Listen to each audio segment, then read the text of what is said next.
Hi, it's Leonor.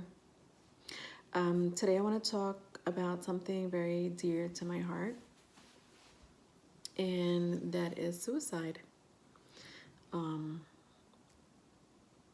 for those who don't know what that is, to be suicidal, number one. For those who don't know how it is to live in a mental prison of wanting to kill yourself.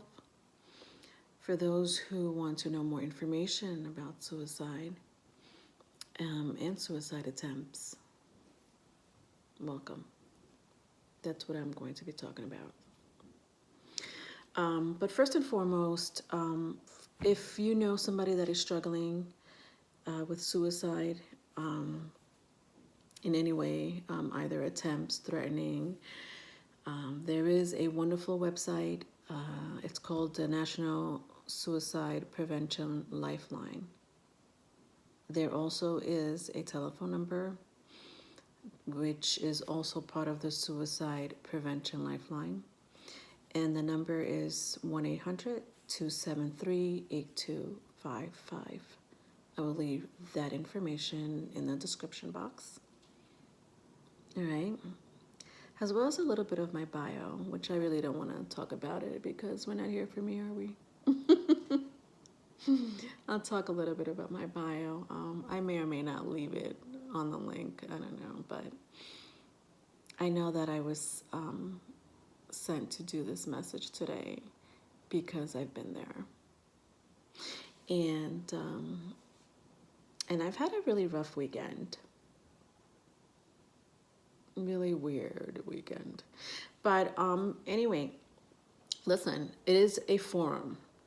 So if you want to leave any comments, you are more than welcome to leave comments because this is not just my opinion. Everybody has their ideas and, exchanges of opinions. When it comes to suicide, it is a very sensitive topic. It's probably one of the most sensitive topics that you could talk about, depending on your culture, religion, especially depending on your culture and religion.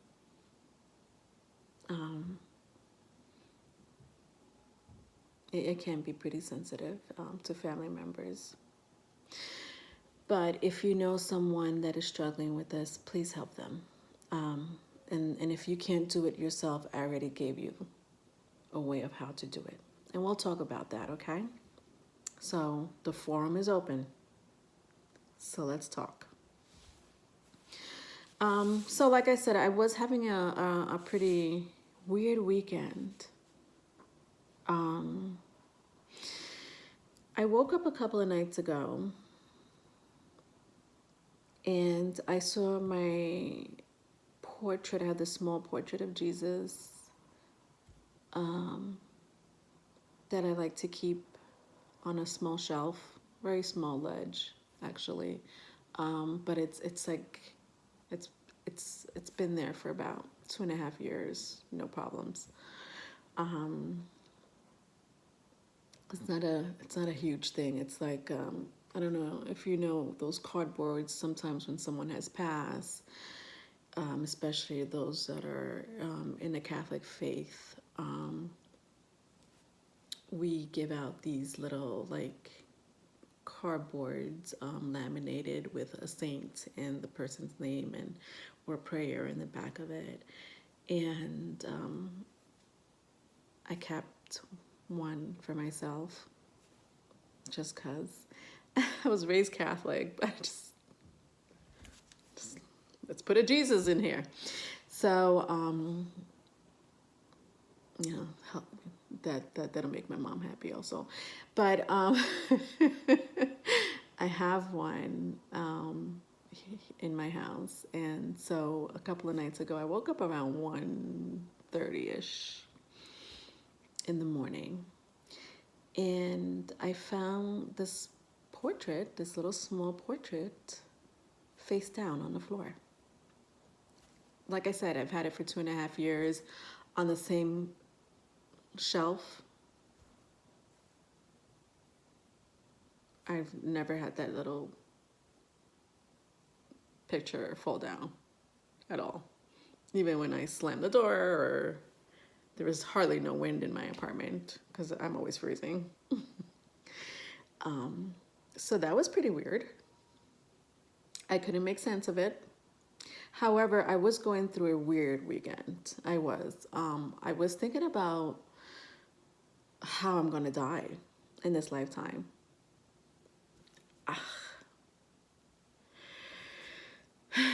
I know myself, and I've never had that talk with myself. That talk was never like, how am I gonna die? I've had other talks about it, about that subject, but I've never had like, how, you know, like I honestly thought all weekend that my life was gonna be taken by the hands of someone else. And I was trying to figure out who, I mean, I was going crazy, like who could it be, and will I know this person? Will it be a stranger? Have I died in my previous lifetimes like this? It was weird. On top of that, I've been having dreams, nightmares. I've had sleep paralysis for weeks, extreme sleep paralysis. I would say chronic at this point. You know, I would take a nap for an hour or two and literally wake up thinking it's the next day. Like I'm comatose. I would wake up in an hour and a half, in 2 hours, with this like scared. Forget about the fact about the dream that I just had or the nightmare that I just had. But I would wake up like, holy shit, I'm late for work, and it would be the same day. Only an hour went by, maybe two, and I would not make any sense of it. I can't make sense of it. I can't make sense of my dreams. I can't make sense of my nightmares. I can't make sense of the fact that my Jesus, that's been fine for the past 2.5 years, just fell on the floor, face down. Weird shit happens to me like that, by the way, guys. You're talking to somebody that shit like that's been happening for quite some time. So it doesn't surprise me. It's not like I'm like, oh my God, you know. I'm just like, well, what does this mean? That's more like my behavior. What does this mean? That's just me. I become the mad scientist. Well, let's make sense of this. Let's dissect this for a while and figure this out.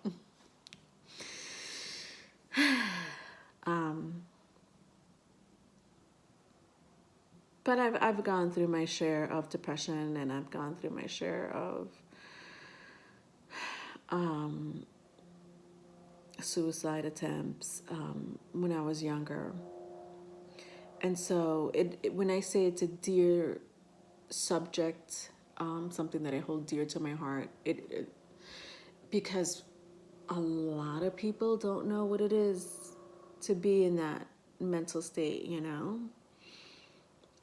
And so I want to talk about it, you know, and thank God I'm here to talk about it. Okay. So, my opinion, I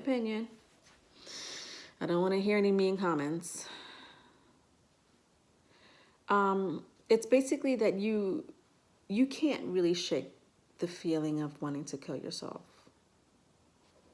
It's not something you could tell someone, snap out of it. Because if they could do that, they would do it.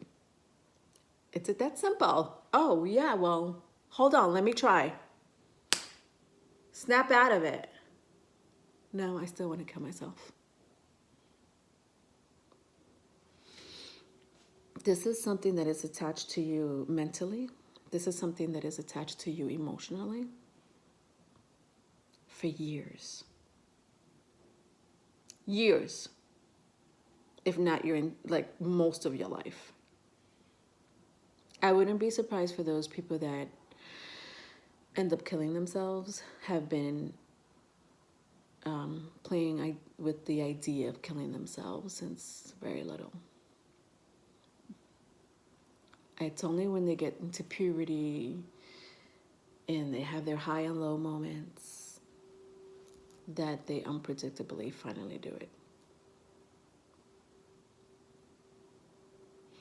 Of course, medicine helps because there are red flags, right?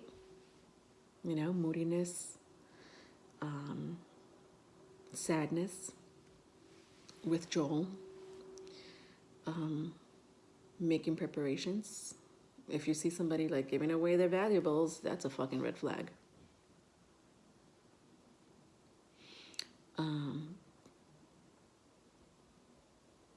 PTSD can be one of them. You may or may not know that, you know, obviously, if they're going through that. But that's something embedded in them.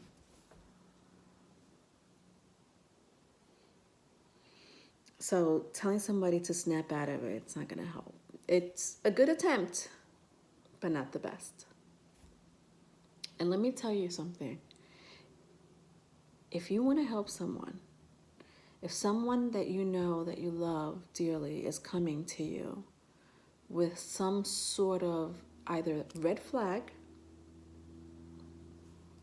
there's a lot more red flags, but the ones I told you are just a few.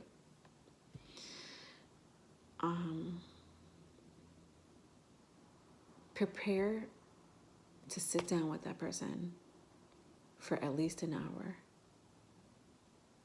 to talk them out of it. And if it has to be an hour every day, and if you have to hold their hands every day or every other day, prepare to use your time to help them snap out of it. Because one dialogue is not going to help. Because the ones that really want to kill themselves will fool you.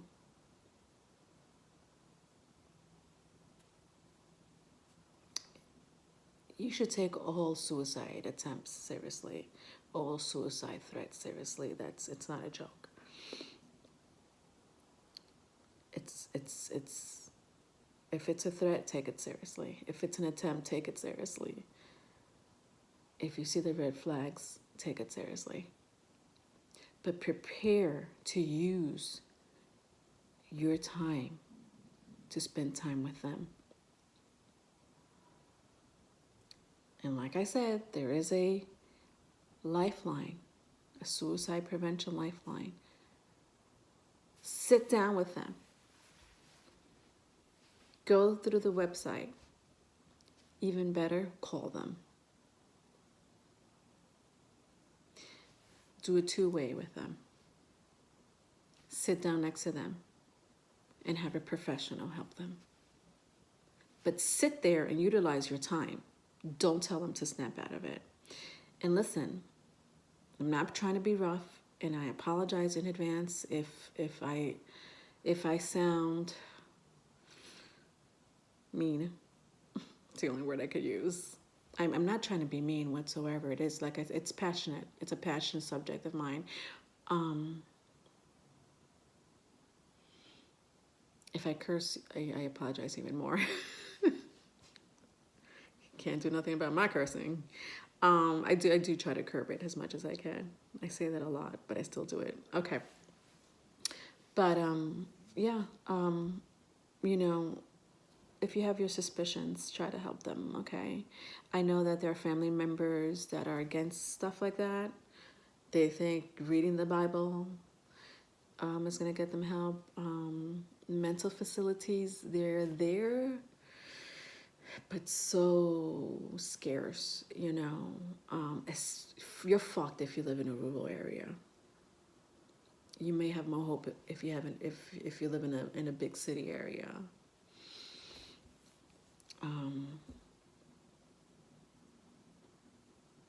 just because there's more resources and professionals that can help. Montana and Alaska happens to have the highest rate of suicide attempts. Sorry, I take that back.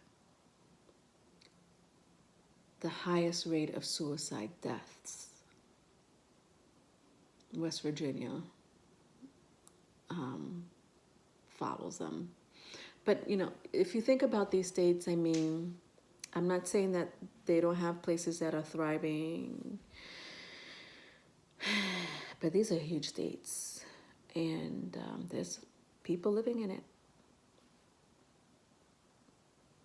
And the resources for people with mental illness that suffer from defiance behaviors, you know, let's talk about children.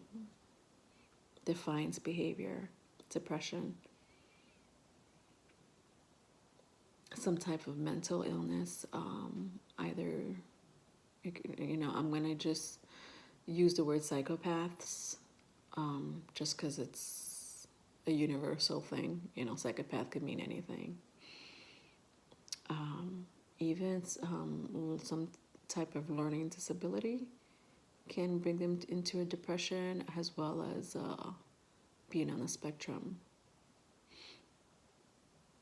like high on the spectrum. There's very little treatment for places in rural areas. But I'll give you another statistic. The highest rate of people killing themselves happens to be white men in this country. In 2017, 47,000, a little over 47,000, close to 47,200 people killed themselves in 2017 here in the United States. Do you know that 70%, 70, or very close to 70 approximately, I'm just rounding it out, were white males? I had no idea. I had no idea. I honestly thought they were like young kids and young adults. But I guess those young kids and young adults are the one killing us. And those suffer from mental illness too. But for some reason, those young kids, if you watch my astrology videos, I know exactly why they're killing other people. If they were born between 1983 and 1995, well, they were born with Pluto in Scorpio, Pluto in Scorpio, which is the home planet, the planet of death. So are they going to kill themselves? Maybe, if they're suffering from this type of severe depression and mental illness. And not to bring astrology into this, and I do not want to bring astrology into this, but I'm being tapped on the shoulder too. And only because I just finished doing a video on Scorpio. Those are the people, those are my young adults doing the killings. Everybody else, the generation before that and the generation before that, are just killing themselves. 70% is a fucking high number for white men to be dead. By their own hands, by the way. Their own hands. With a tool, which is firearm, that is like, for the most part, firearms is how they kill themselves. So all they need is the tool in the right mind, the right space, in the right time. And then snap. And don't you think for 1 minute that they just woke up thinking about it that very day. These people suffer from mental illness. You don't think that they have thought about killing themselves 1,000 times over before you can even say, how can I help you? Let's work this out together. By that time, most of the time, it's just too late. Like I said, they don't express this. They will sit there and say, you know what? I'll have another drink with you. Why not? I'll sit here for another hour and listen to you. What else do I have to lose? It's like my life in about 2 days. They premeditate these things. They will fool you. And I'm not saying anything against for those who are just saying it out loud. They need help too. But for those who are the quiet ones, those are the most surprising ones, aren't they?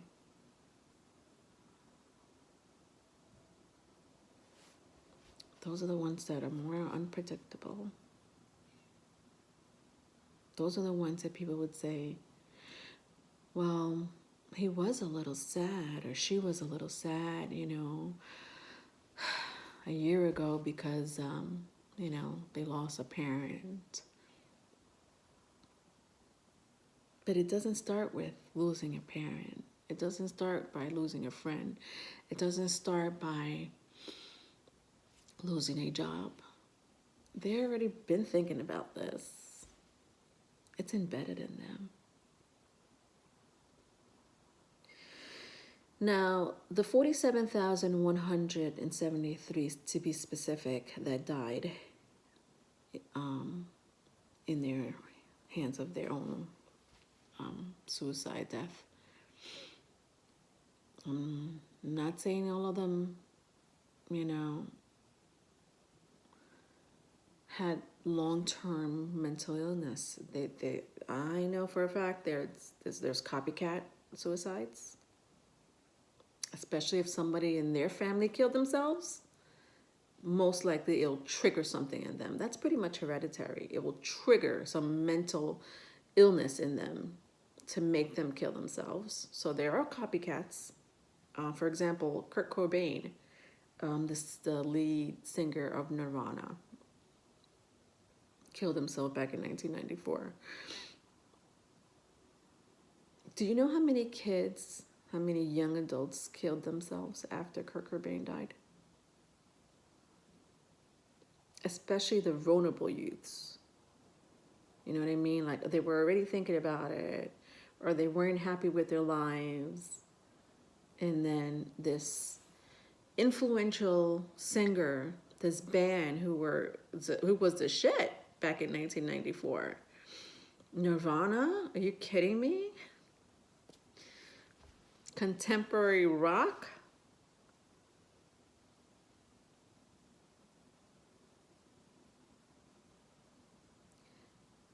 A lot of kids in Seattle killed themselves.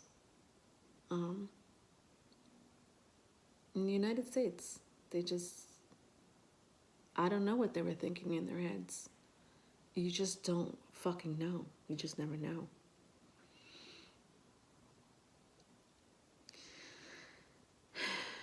But there are people that kill themselves on a whim. Yeah, that happens. Just on a whim. They may have never thought about killing themselves, but it's a spiral, that goes down. And that one trigger will cause them to kill themselves. A divorce. Losing their job. Feeling hopeless. It's just trigger. And that could be a combination of mental illness that's being passed down.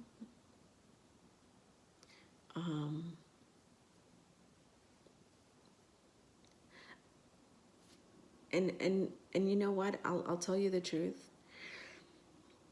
Those type of people that are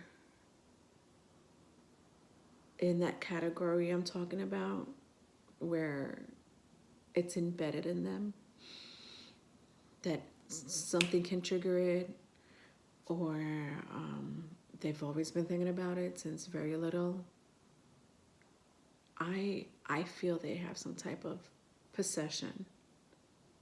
I have this really cool cartoon when Anthony Bourdain killed himself. And people were saying, like, how can he kill himself? He has everything going for himself. I mean, there are celebrities out there. Kate Spade and Robin Williams are amongst the high profile ones, that kill themselves, that have killed themselves, sorry. And people, will say, well, they have so much going for their lives. And it could be a combination of so many things, You just don't know. I know with Robin Williams that said he was going through some dementia and he was taking these meds that might have took him to that place of wanting to kill himself. However, he always suffered from depression. He's had to go to rehab a couple of times, if I'm not mistaken. That's a red flag. I don't know too much about Kate Spade. I know there was another wonderful designer. God, I can't remember his name. He died a few years ago. I used to work for a designer who also killed himself.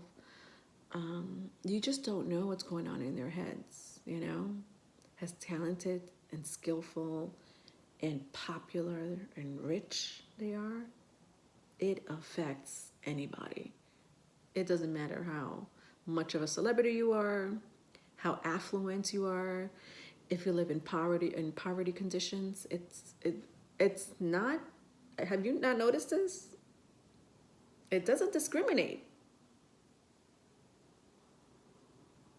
And yes, I'm sitting here telling you that 70% of white males are killing themselves. But so does a lot of other people, a lot of other demographics. No matter what race, gender, religion, they're killing themselves.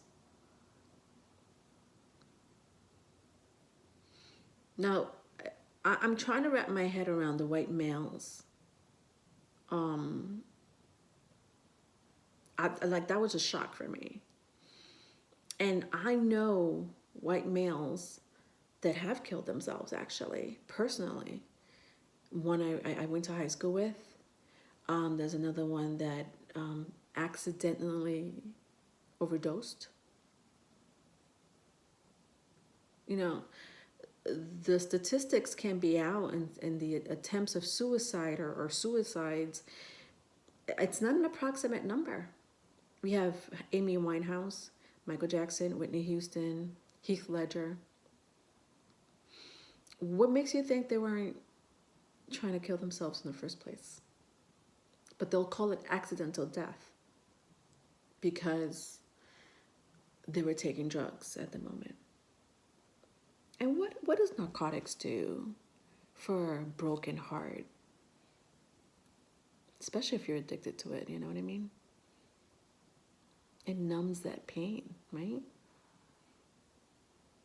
Whether they're prescribed or not prescribed. There is pain going on inside that heart. You don't think that Amy Winehouse, Heath Ledger, Michael Jackson, Whitney Houston, that day said to themselves, just one more pill, just one more sniff, just one more glass, just one more medication. I need it to numb myself. You don't think that for a second, that spark, they said to themselves, this could be the end because I'm kind of taking too much, but I just need to numb this pain. So they may have or may have not wanting to kill themselves. We don't know that. but it was ruled as accidental. I know if my doctor says, take one, I'll take one. But they were abusing it, right? Weren't they? Isn't that a red flag?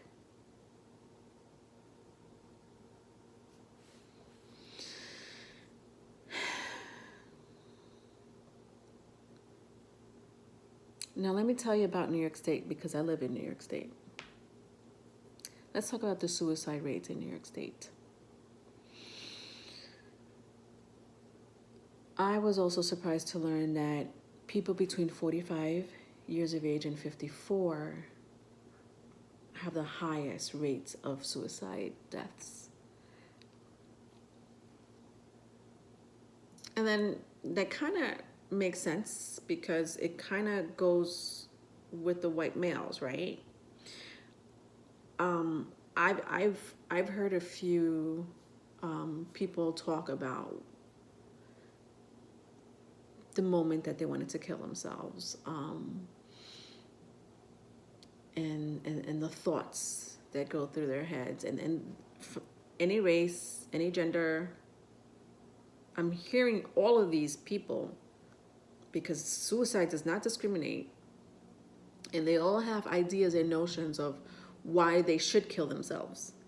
And they say, well, I can't provide for my family. How can I provide for my family? I'm useless. So they take their own lives. And I don't know if that's the ideal notion that the white males have that are killing themselves. I don't know. I don't know if it's a combination of that sparked it, but they've always had this depression of wanting, or this idea notion of wanting to kill themselves, even before they were in a state of like feeling useless. Maybe they've always felt useless. But again, that trigger, that spark,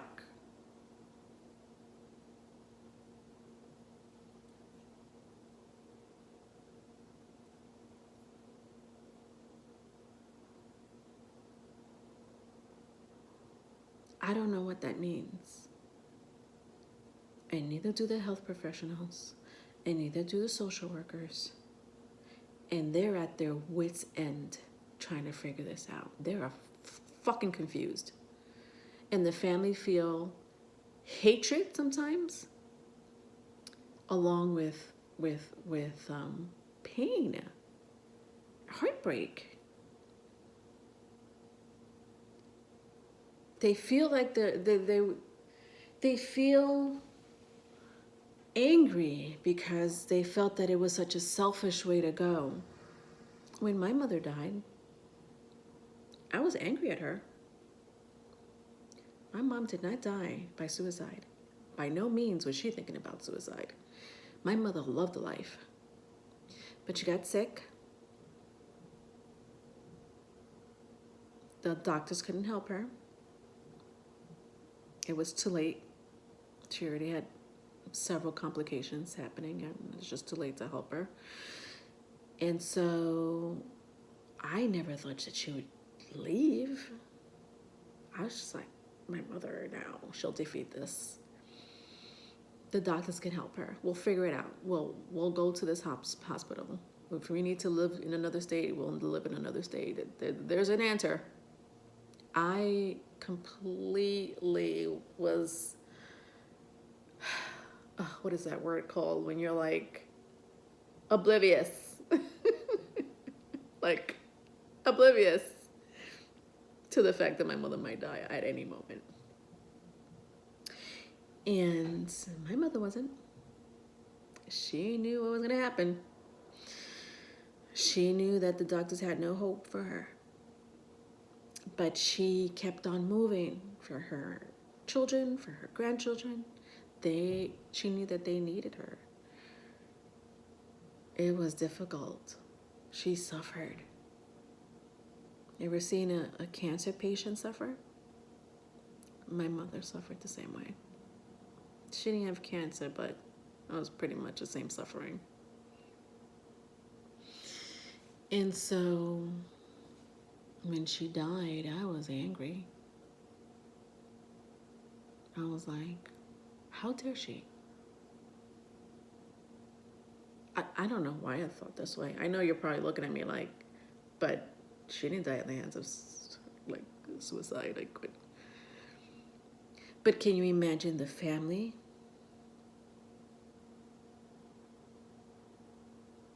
That lost their family members, their loved ones, through the hands of suicide? I understand that feeling. I understand that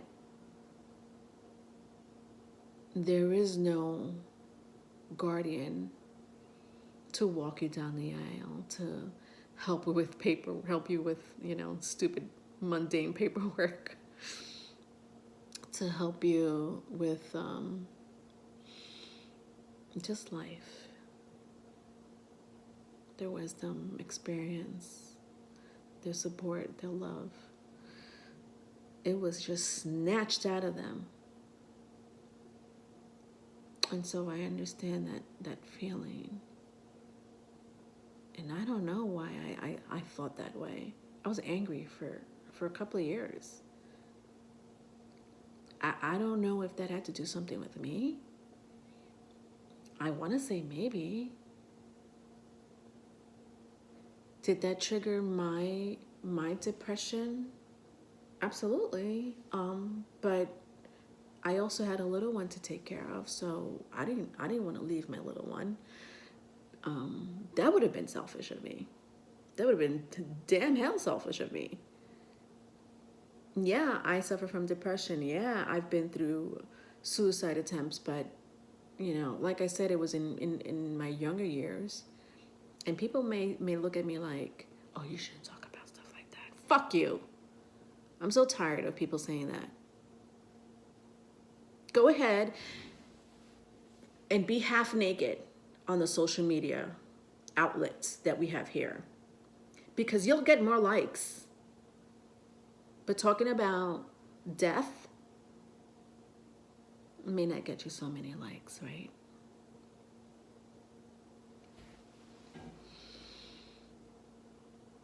If you don't talk about it, how are you going to help the next person?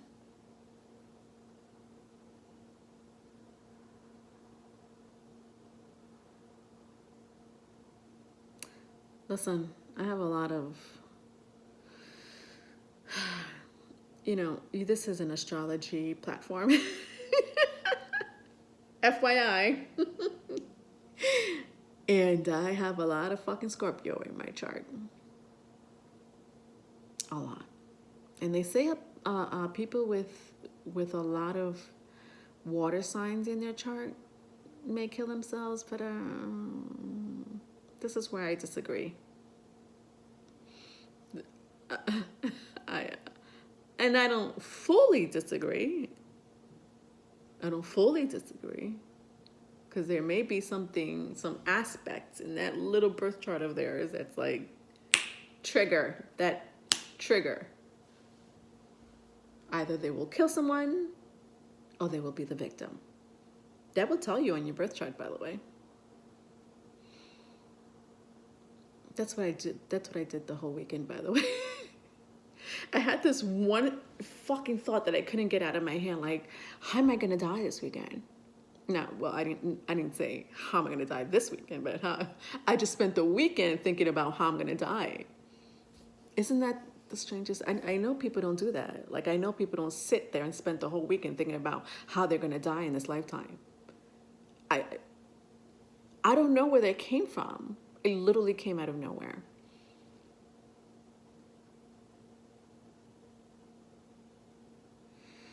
The reason I'm doing this suicide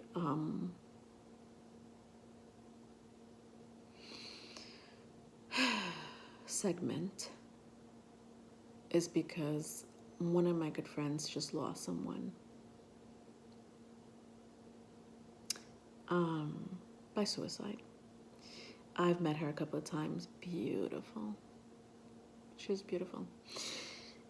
And you know, I told you I have a sleep paralysis, and I don't want to say too much because it's people's business. I've met. No, my son's babysitter killed herself, and I knew her for 3 years. I loved her. And so it doesn't discriminate. It does not. You just never know. They're so quiet. Shh, like a mouse. You don't fucking know.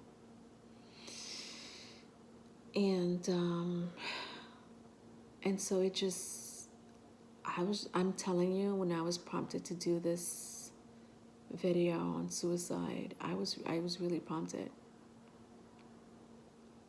I didn't hear about, my friend's loss of her good friend and said, you know what, I'm gonna do a video about that. Not at all did it come in my mind to do that. But it is a very passionate subject of mine that I didn't think I would ever talk about on my platform, number one. And number two, when I say I was being prompted by my spirit guides to do this.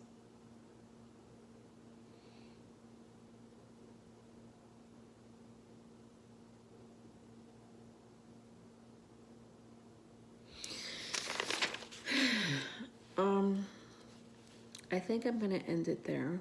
I think I said enough. If you have any questions that I could help you with, I do read tarot. I'm sorry I brought that up. Some people are like, okay with it. Some people are like, you know what, can you maybe help me with my life? That's why people listen to tarot to begin with. I'm just telling you a little bit about myself. What the fuck?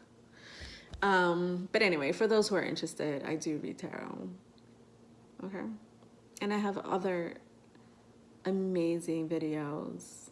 I call them amazing because I did them. About spirituality and the awakening of the conscious. I could sit here and talk about more shit that you can't wrap your fucking your head around. You'll look at me like I'm gonna tune off because this is not my station. I wasn't looking for sci-fi. I was looking for, some type of consolation. But I'm not gonna go there. But I do sometimes go there with my spiritual talks. And I'll have more. Trust me on that. All right. Love you all. Bye.